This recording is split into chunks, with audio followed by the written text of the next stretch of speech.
Starting with 3 pieces of 20 gauge dead soft wire, and I'm using bare copper because I want to oxidize this.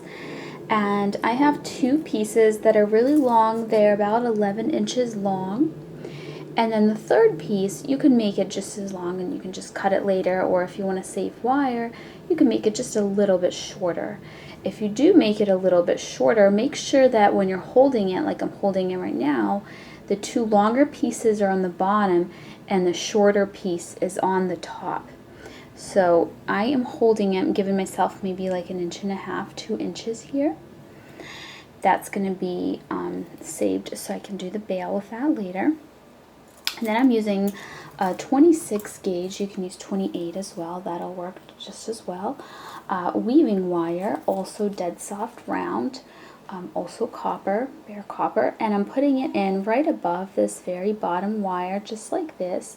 And then I'm grabbing it with my fingers here and I'm just kind of trapping it so that it's stuck and it doesn't go anywhere. And then I'm going to start doing the following pattern. I just recently did a video on some patterns that you can do on 3 base wires.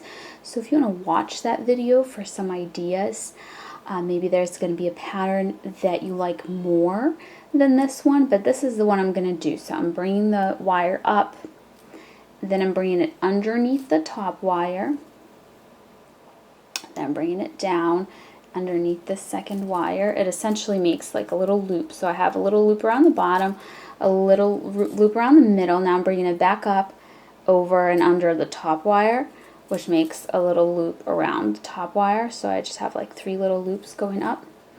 Then I'm taking this wire and I'm bringing it around all 3 wires once and twice, just all the way around twice like this.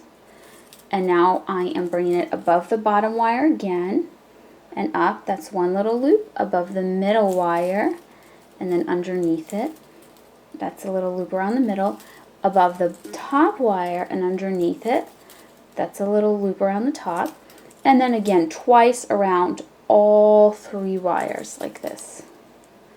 So that's the pattern that I'm going to do. And whatever pattern you choose to do, what you want is to make it long enough so that it goes around the side of the bead that you're going to be using.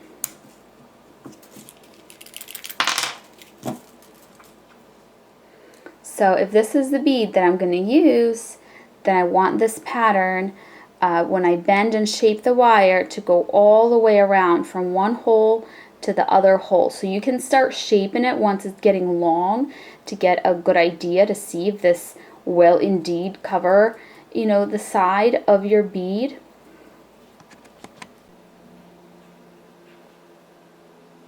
So once you're done and it's long enough, you want to cut your weaving wire.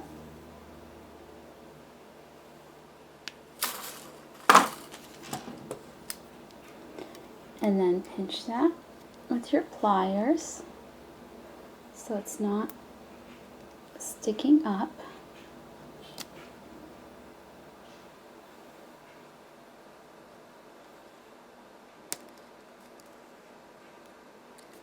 There we go. One thing about this weaving pattern that I just want to say real quick is that if you want it to be really tight like mine, you have to use your pliers and just every few little wraps that you do, just tighten it up, because it's one of those that's pretty tough to tighten after the fact. Now I'm taking the shorter wire, which was the one on the top, and I'm bending it up at a 90-degree angle, and I'm sliding my bead onto it. This is just a little tail from the wire when we first started. So I actually want this to be in the back. Just going to kind of put it in the back real quick.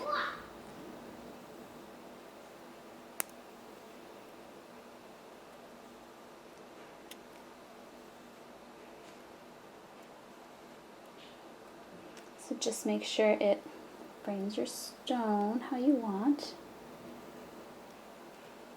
And then I'm taking this wire actually, I'm sorry, I'm taking this top wire. Let me move this little end out of the way.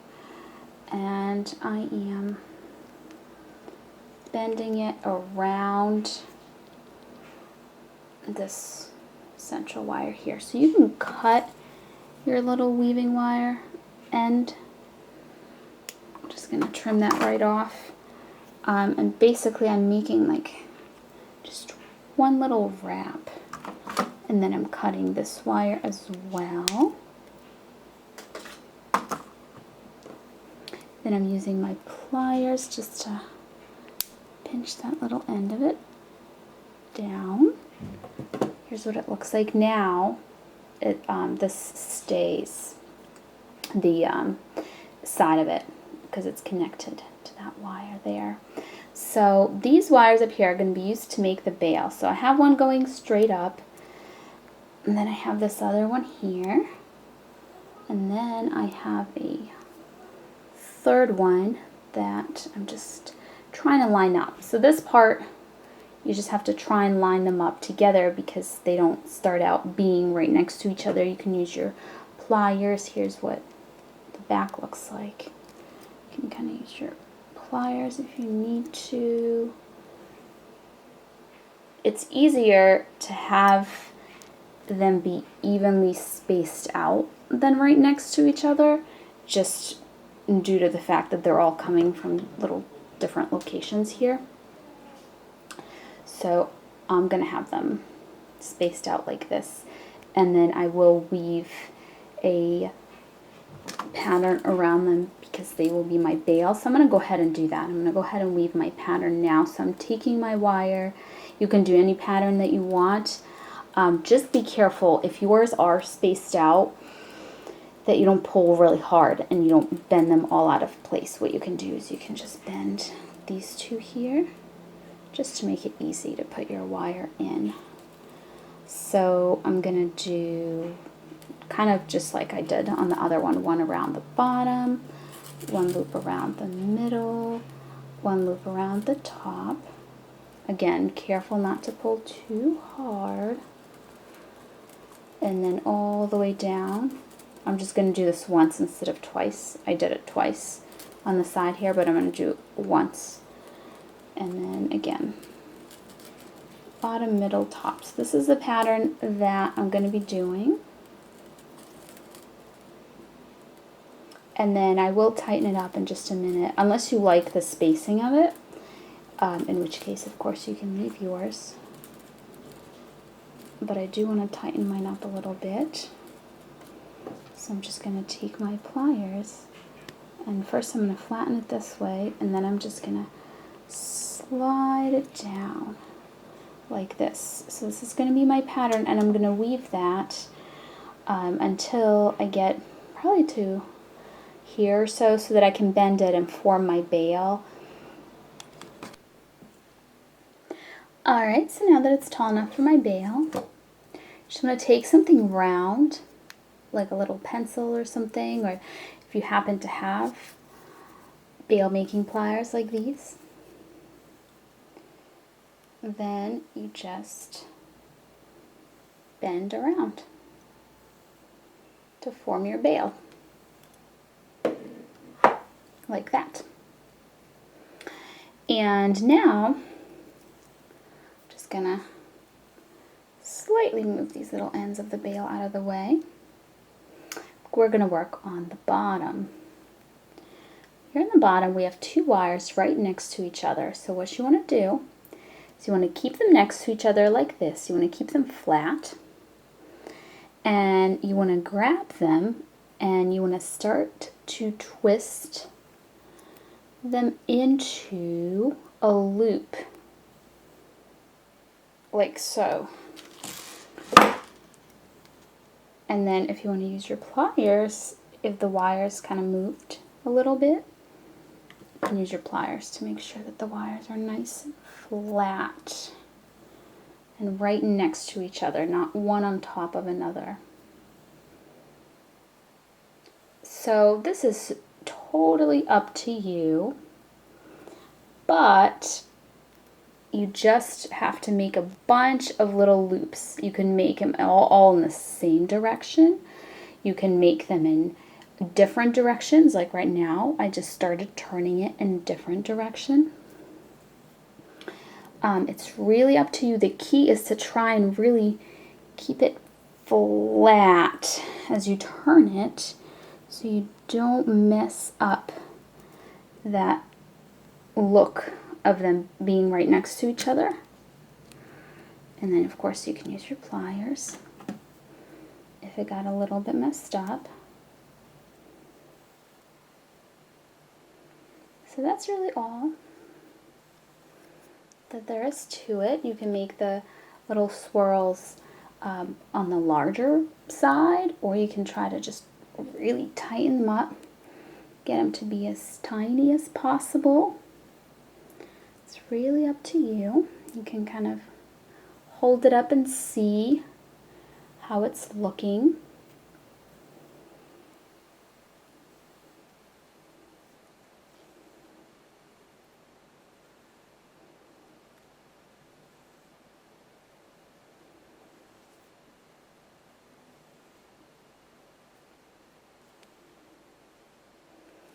You can also add some beads for decoration, and this whole looping thing will take some practice, so if you want you can just get 2 little wires and practice just making these on their own before you do them on your pendant.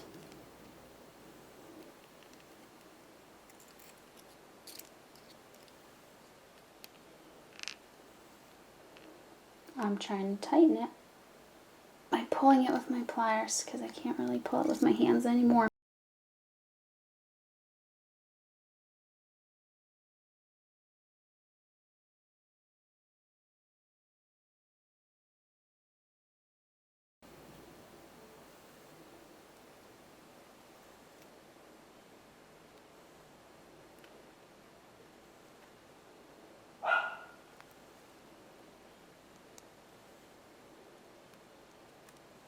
Alright, so what I am going to do now, just to show you some beads here,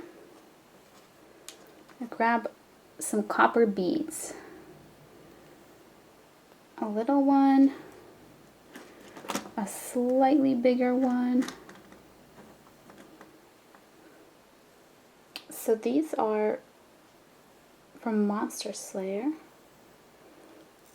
and they are just plain copper, so they will oxidize.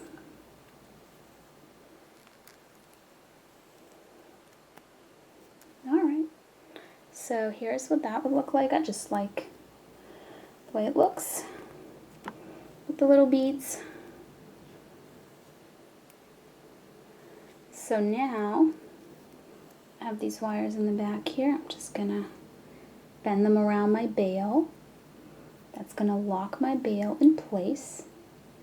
And then if you want to, you could either just, cut them, or I'm gonna actually put them through this hole right here.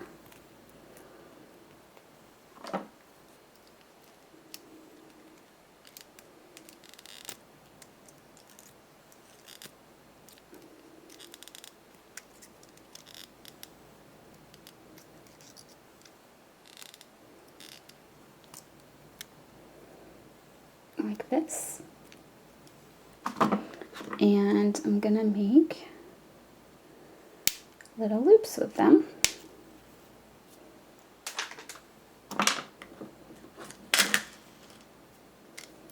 So one little loop I'm gonna do in this direction. I'm going up. And another one I'm gonna do in the opposite direction. I'm going down like this.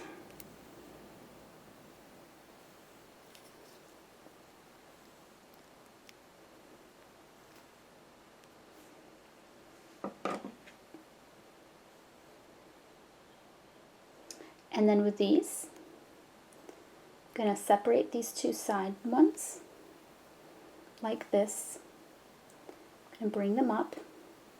I'm going to trim them just above where these wires are, a little bit above, like this.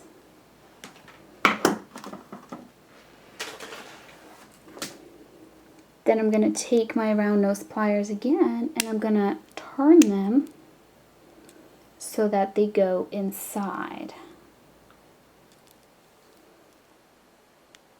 like this.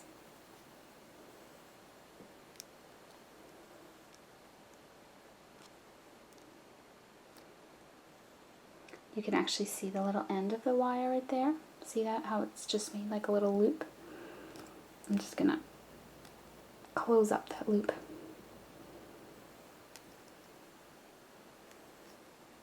And then same thing on this side. Just closing up that loop by pressing the little end of the wire. So this part's done. Our front is done as well. The only thing is, I think I just need to shift my bail a little bit here. There we go. I think it was going slightly sideways there.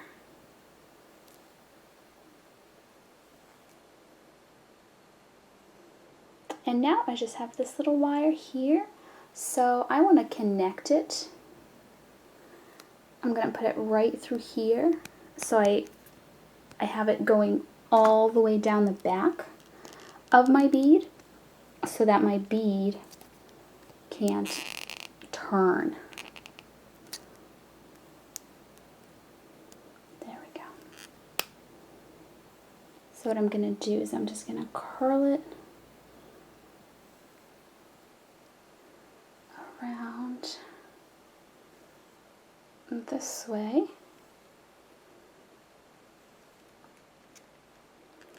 Let me fix this curl a little bit. Perfect. And now I'm going to have it go back here. And I'm just going to loop it around itself. Take this little end, make a little loop, and put it right underneath here, just like this, to lock it in place.